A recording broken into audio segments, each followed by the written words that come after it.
Thanks for joining me today on Spinning the Past. Today I'm going to talk about my freeze-thaw method of preserving my wool stash to prevent any infestations of the wool moths.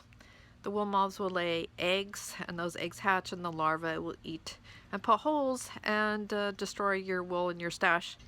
And it's very hard to get rid of. So I'm going to show a little bit of what I do, and this is just a sample of my stash that I bring out once a year to, to to freeze and thaw. Out on a really cold day. It's probably about 10 degrees right now. And I'm going to leave the wool out here for maybe 24, 48 hours. I might bring it in, take it back out. I'm going to be watching the forecast to make sure there's no precip that's going to be happening. I don't want it to get wet. But this method will help if there's any little eggs in there or any larvae that'll freeze them, that'll kill them. But I may need to bring it back inside, which we call the thaw method. So I would bring it back in, let the wool come back up to temp, and by that time any of the eggs that haven't hatched may hatch. And then I will put it back out, and then we can kill the larvae at that time.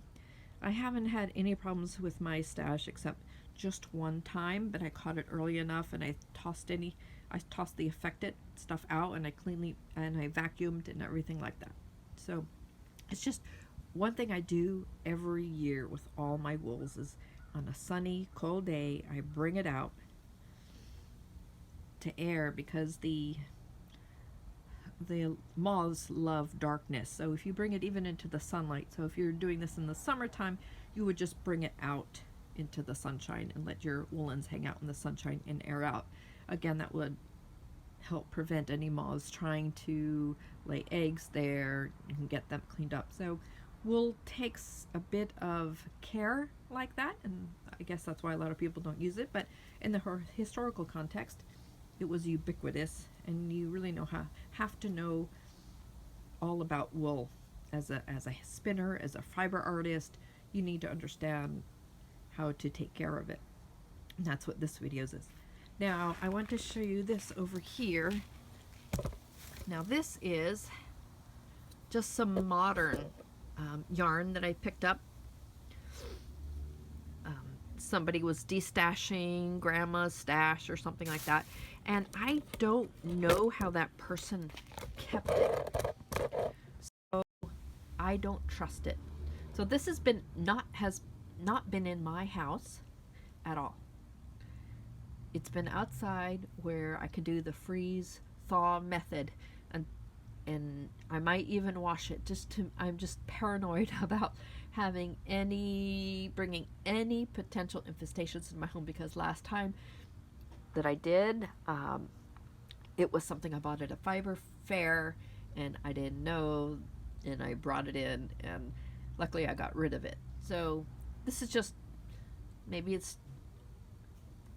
too much of a precaution, but I prefer not to have the infestation. It's harder to get rid of it than to prevent it. So just that's what I do with anything that comes into my house that I have unknown origins, like it's been in the garage, or it's been in, like I said, grandma's stash, or even from a fiber festival. I may do that. Now, if it's like from a yarn store, I probably wouldn't do that. A lot of the modern wools have some sort of moth proofing, but if you're getting something from somewhere else you don't know if you are bringing in any eggs that will hatch and larvae will infest your stash. So that's not good, and that's what I'm doing.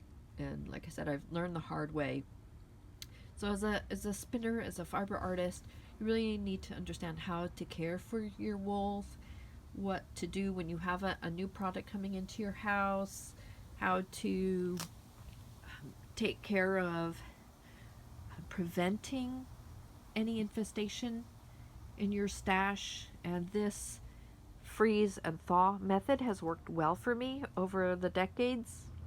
It's a little bit of a hassle once a year, but like I said, I prefer the prevention than having to correct when those little bugs get into my stash. Thanks for watching Spinning the Past. I hope today's program has been helpful to you on the freeze-thaw method of preserving your wool stash. If you have any questions, please leave them in the comments below, and I'll catch you in the next video.